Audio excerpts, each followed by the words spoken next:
So welcome everyone to Thrivecast, Unlocking Your Full Potential. I'm Oscar. I'm an emotional fitness coach, and I help people embody their higher self so they can live their true life purpose.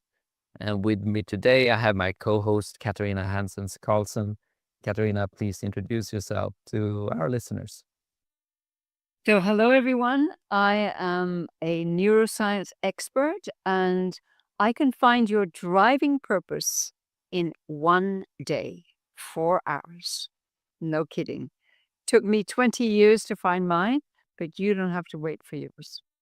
So, what are we going to talk about today? It's about reclaiming your sovereignty. Now, think about that word. It's just an amazing word. Sovereignty. Who do we call sovereign? Who do we not call sovereign? And our first question is, what is our sovereignty and how have we lost it? Oscar. Yeah, so what is our sovereignty? Well, our sovereignty is that, in essence, like that very prime sovereignty that we have is that God's spark, or that spirit, that soul that pulsates through our very being, that essence of the life force that is just within ourselves, the ones that animates life, but not only that, but makes us feel alive, being able to serve other people, being able to, and enjoy life to our fullest, and even the masters had the ability to use their sovereignty to even, manifest things in front of themselves. Like they could simply make something occur in the world, like whatever, if they need an apple, or like Jesus, right? I'm gonna create wine for people. I'm gonna move the seas. Now we're talking extreme, things here, but that in essence is the sovereignty that is in with every single human being on this planet. That is the birthright that we were born with. That's the sovereignty, right? Has nothing to do with kings, has nothing to do with, any CEO of a company, or, all of these things. That is just an artificial idea of what it truly means to be reestablished in our connection with divinity. That's what it is, right? That we are, in essence, we have this complete and utter flow within our life force. Now, what is it that stopped us? What is it? What is the fall? What occurred actually? Why did this life force stop? Well, I'm telling you, it never did stop. It was always there. It has always been there. It was animate the whole world, the universe, and everything in between. It's what makes your heart pulsate, right? That what makes your brain being able to imagine beautiful things. This is the life force that is God given to you. It's always there. However, every single time in your life, in early life, you said to yourself that this situation happened and I can't handle it. Now, when you said to yourself that you couldn't handle this situation because perhaps you were abused, perhaps someone said something nasty to you, or something did something horrible to you, right? You said to yourself, I can't handle this. And you started to adapt yourself. You say, like, I am not safe. I am not okay. Whatever it is, like you said a story, and that story became a dent. It became like a stone in that life force. And that stone then started to create ripples, like bad emotions and bad thoughts. And so your life force that from the beginning were very, very pure, a child has, as Katarina will say probably, has 98% genius. That genius is the life force flowing unhindered within yourself. Now, what happens is you create one stone, but then you create another stone because that child needs protection, or that child needs safety. It has so many needs. Its prime need is love. And if it doesn't get these things, it will go about getting it in artificial ways. In psychology, we call it fight, flight, fawn, or freeze, right? We find ways to adapt ourselves to make sure that these needs are guaranteed, but it becomes an artificial way of being. And that becomes the problem in life, because you start operating from the how these stones affect your own life force flow. And that is painful. And then you say, like, oh, I am this, right? You start internalize this, and you start thinking that the way you think, the way you feel, and the way you have the perception of the world is you, but it's not.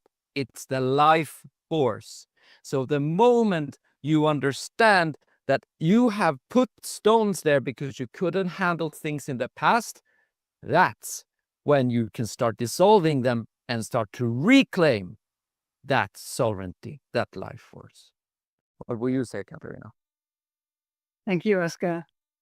I would say, what is our sovereignty? It's our God power. And as you say, Oscar, it's still there. And it's our total power over our health, our reality, our wealth, the ability to manifest. And how have we lost it? We've given our power away. We've given our power away to governments, to royalty, so-called royalty, who call themselves sovereign.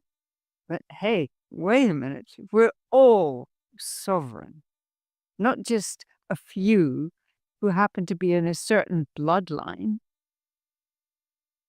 They are not, they say they're chosen by God. They are not chosen by God. They're chosen by themselves. They chose themselves. And they have power, as we have power, but they have no more power than we do. But we've given it away. We've given up our power away to leaders, to governments, to medical associations, to health associations, to taxis, to banks, to schools, to our education system. We've given our power away. I mean, if you look at children, if you look at the young boys who, let's say, between 7 and 17, they hear that there's a war on, and they say to their parents, I'm going to go fight that war. And the parents say, you're way too young. You can't do that. And they say, yes, I can, because they're in their sovereign power. Now, in reality, could they get shot down by a cannon, an arrow? Yes. So they know that they're powerful. And they try to convince their parents that they're powerful. And they have this, they can feel this power, that they could defeat the enemy completely. And that's where they are sovereign. But unfortunately, education doesn't foster this sovereignty inside them. So we gave our power away hundreds and thousands of years ago. We gave our power away, not our sovereignty, our power, to other people to decide over us. Why? Because it's easier. Somebody else decides. Somebody else takes the rap if it doesn't work out. Somebody else leads. But imagine if the whole world was sovereign. Would we need leaders? Would we need governments? If we had complete power over our own health, which we actually have, would we need them? So it takes me to the next question. What is the impact, personally and globally, of losing our sovereignty? Well, the impact, simply put, is today's society. And the hurt, the pain, the confusion, the a person not leading their purpose, feeling drained, just looking at, Netflix, entertainment, whatever, not serving, being unfulfilled in your job. All of these things are just symptoms, really, out of you not being connected to your sovereignty. Because somehow, somewhere, as Katarina said, you gave your power away. First of all, because you realize you somehow got duped into the idea that you are not powerful. That was very, very early on. The moment that your parents maybe did not act in the way that was in your best interest, and gave you love in the way you needed love, that's when you said to yourself, "Oh, I'm not powerful." Like, that was the first maybe seed of that. But then, since this has not happened just to you, it has happened to every single human being on this planet, almost. That means that society is bred through disempowerment. And the only way to actually, mitigate disempowerment is to, I take something from the weak ones and I give it to me. We manipulate each other in order to grab on to what others have, right? So we create a society that is based on differences because we are saying inside of ourselves essentially that we are not powerful. Everyone is saying that. Even the biggest billionaire on this planet is saying to themselves, I am not powerful. I'm not yet as powerful as I could be, whatever it is, you see. So essentially, we are in human consciousness saying that we are not ready, or we are not yet there, or I am not powerful, right? But it's that saying, it's that thought in itself that disempowers the entire society, because we are not claiming it. You need to once and for all reclaim and say that I am powerful, I am protected, I am loved. The moment that you're saying that you're not is when you are. It's like Henry Ford says, whether you say, what do you call, what did he say? He said, whether you believe it or not, either way, it's true. Either way, you're right. So you are right regardless, because the thing is this: you will create, you have divine will. And with your will, you can either say, I am voluntarily disempowering myself because I'm saying that there are other people that are more powerful, more qualified, more this. So I renounce my own my own power. Or you can say, you know what? I'm ready to reclaim it. I'm ready to take it back. What will you say, Katarina? Thank you, Oscar. Right. So the question again is, what is the impact personally and globally of losing our sovereignty? Well, globally, war, rebellion, revolt, disease, everything that is dysfunctional on our planet is the result of us losing our power, not our sovereignty, our power, giving our power away. And then trying to reclaim it through wars, revolts, rebellions, etc. And if you look at war, it's usually one person or a few people who decide, well, I want more. Like, I have this huge country and I want that country and that country too. Why? Because then I'll be more powerful. My country will be more powerful. We'll just have more. But that's actually a sign of weakness. Because what they're saying is, I'm willing to kill people so that I have more and my country has more. So on the personal level, as Oscar says, when we give our power away, we don't think we can heal ourselves. We don't. And actually, does the doctor actually heal you? Ask yourself that. Do medicines actually heal you? If you believe in them, they can, but they probably have side effects.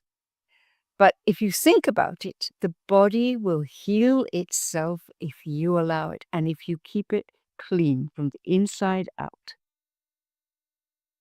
So all we have to do is be natural with our bodies, eat natural foods. So we can have we do have power over our health.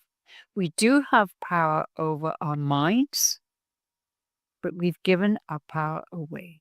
And what happens then is pretty disastrous on our planet. We become greedy, we become grabbing, we are willing to pollute our planet.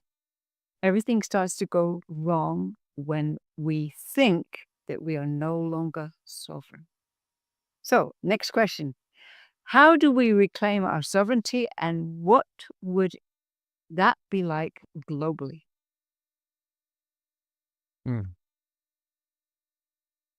Well, we reclaim our sovereignty essentially by this moment right now, making a decision that no matter what, I am going to return to this powerful energy pulsating within myself.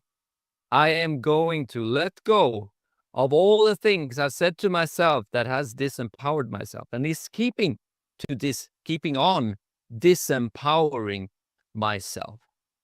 I will let go of these ripples, of these stones that I put into this stream of consciousness that distort my way of looking at life and that disempowers myself and makes me unable to be capable, be strong, be healthy, be all of these things. You see, when someone says, "Oh, I want a nice body," or I want health, I want money, I want all of these things. That is just actually a part of this absolute, absolute, extraordinary, powerful life force within yourself. It's just a part of it. It's actually a tiny part of it, because you are God within. So everything you see around you is actually you. The great masters, when they understood that they transcended their personal mind consciousness, they saw that they were every single star in the galaxy. And they understood that is the force. They have the force within them that creates worlds, right? But in order to come to that place, you need to let go of what it is that you're saying to yourself that stops you from feeling this. And you need to be in acceptance of where you are right now. Because every time you say to myself, "Oh, I do not have this, I am not this," you are in fact solidifying your perception of life. So you need to start thinking in a different way. Katarina will also say perhaps around that you need to understand what are your values, what is your direction in life. Because when you feel that, then you start to align with what it is that you ultimately want to deliver, what you want to serve to others, what you want to be of service with.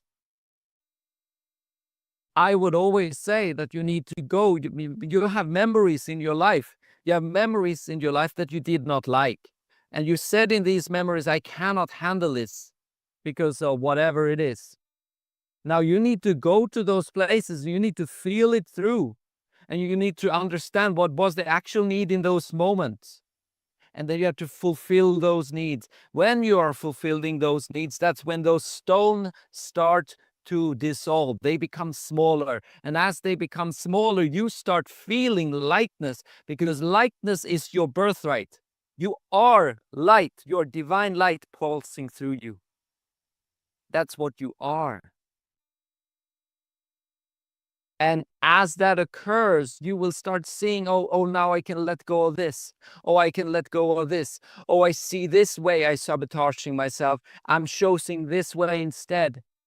Right? It is a continuous, somewhat, you are altering your direction towards source rather to being an artificial human being. Artificial in the sense that when you are in your ego, or when you are in your personal mind, your personal preferences, you are in essence stuck in a perception of life that is not benefiting yourself. That's what this is all about. It's about letting go of that and entering that flow that is always there. And you have to acknowledge the fact that it is always there. Maybe you don't believe it, and then that might be even your first place. Your first place is to acknowledge that there is something that is way bigger than anything in this world, and that lives within yourself. And when you connect to that, then you understand that, wow, there is something guiding me, has always been on my side, will always be my side, will never leave me no matter what, has undying patience with me, will always be there until I get it. You know, when you get that, then you feel that you are, in essence, held, and it will be much more easier to go on this way, because you understand that you're not alone, and you will start seeing other people that are not alone. And then you come in contact with, maybe Katarina or me or someone else that also show you these ways, right? So you get bits of confirmation of your innate divinity. What will you say, Katarina? Beautiful, Oscar. Thank you. I would say, number one, just notice how you're giving your power away to your spouse, to your children, to, just being nice. If you're being nice to everybody, stop being nice and start being real. Anybody could be nice, but it's not real. And people will not know you. It's a cover-up. It's a mask. A nice mask. Anybody can be nice, but it kind of sucks if you think about a nice planet with nice people and nice things. It's actually not very godly at all. It's not very real. It's not about life. So stop giving your power away. Stop being nice and be real. Be kind, be loving, but not nice. And stop playing small. You're not small. You're equal to anybody. You're equal to Leonardo da Vinci. Are you as brilliant as he was? Maybe, maybe not. Okay, but are you equal to him? Yes.